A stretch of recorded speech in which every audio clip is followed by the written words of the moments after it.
Bonjour, voilà aujourd'hui donc j'ai décidé de vous présenter une de mes orchidées que je préfère qui s'appelle donc la Vanda ou les Vandas. Donc les Vandas sont des orchidées qui vivent épiphytes, qui vivent pendues sur les troncs d'arbres ou sur les cailloux, en général dans un environnement assez ensoleillé, avec beaucoup d'humidité autour. Donc c'est bien sûr ce qu'il faudra essayer de reconstituer à la maison, dans votre salle de séjour, salle à manger, salle de bain. Il n'y a pas de problème particulier, si ce n'est que de se rappeler qu'effectivement, ce sont des plantes qui nécessitent une chaleur, disons, entre 18 degrés et 20 degrés, avec des points jusqu'à 25 ou 26 degrés. Et avec une différence de température la nuit, c'est bon quand la température chute d'à peu près 3 ou 4, 5 degrés. Ça les motive pour la floraison. Donc, moi j'ai reconstitué là, j'ai mis quelques vendas, quelques-unes de mes vendas. Donc la plus ancienne, enfin j'en ai encore une plus grosse, mais celle-ci a 7 ans, donc elle fleurit, je l'ai depuis plus de 5 ans. Elle fleurit tous les ans, voire une fois, deux fois, voire trois fois par an. Et en fait, quand les vendas se plaisent quelque part, elles fleurissent tout le temps. C'est pratiquement du non-stop. Donc ce sont des orchidées très agréables à entretenir. Au niveau engrais, très peu d'engrais, très dilué. Hein, vous diluez la dose normale, vous divisez par 4. Toujours mettre moins d'engrais que trop, car trop, vous pouvez très bien brûler les racines.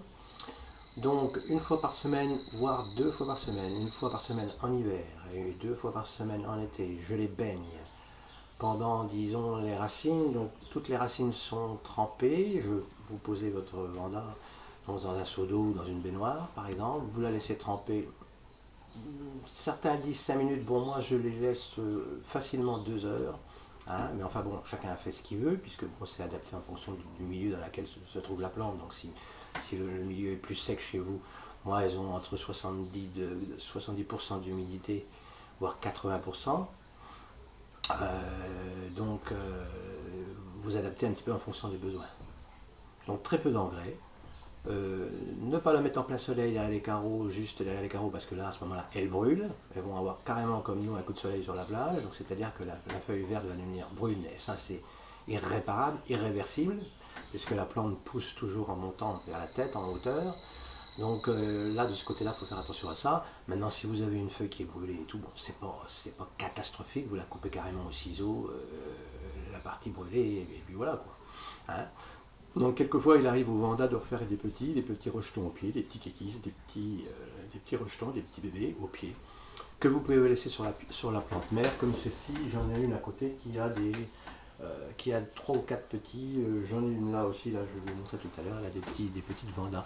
Donc bien sûr, si les petites après arrivent à fleurir au pied de la plante mère, c'est vraiment, vraiment magnifique. Voilà, donc écoutez, j'espère que ça vous aura un petit peu intéressé. Si vous avez des questions à me poser, n'hésitez pas à me les poser par mail, je vous répondrai toujours. Sachant que franchement, ne vous en faites pas une maison, ne vous faites pas peur d'une vanda, c'est tout à fait accessible maintenant. Celles-ci, ce sont des hybrides, donc elles sont moins fragiles que les variétés botaniques qui poussent en forêt tropicale ou subtropicale. Simplement, il existe là, c'est des variétés à grosses fleurs que vous avez derrière, donc la blanche, les bleues, etc. C'est de la grosse fleur, c'est de l'hybride. J'ai ici une vanda qui est une de mes préférées, qui est beaucoup plus à petites fleurs, qu'on rencontre beaucoup moins rarement. Enfin bon, moi j'ai eu, voilà, je l'ai vu, donc je me la suis procurée. Vous voyez, donc très très jolie fleur, très très belle fleur, qui de surcroît au soleil est très parfumée. Donc c'est très agréable. Elle a une jolie, la plante est jolie. Les petits dont je vous parlais tout à l'heure, les voilà au pied, il y en a un. Il y en a deux exactement, deux, quelquefois trois, quatre, ça dépend. Elle a un bon développement de racines. Il faut toujours veiller quand vous achetez une vanda en magasin à ce qu'elle ait un développement racinaire assez important, parce que enfin, c'est là que la plante puise l'humidité de l'air par les racines directement, hein, en contact avec l'humidité. Sachant que si c'est très humide, il faut aussi alterner des périodes, ventiler un petit peu et en fin de compte que ça sèche un petit peu entre les vaporisations et qu'elle ne soit pas toujours dans l'humidité, car à ce moment-là les racines se mettraient à pourrir et le cœur de votre vanda aussi. Voilà, ben écoutez, j'attends de vos nouvelles. Merci de m'avoir écouté. Au revoir.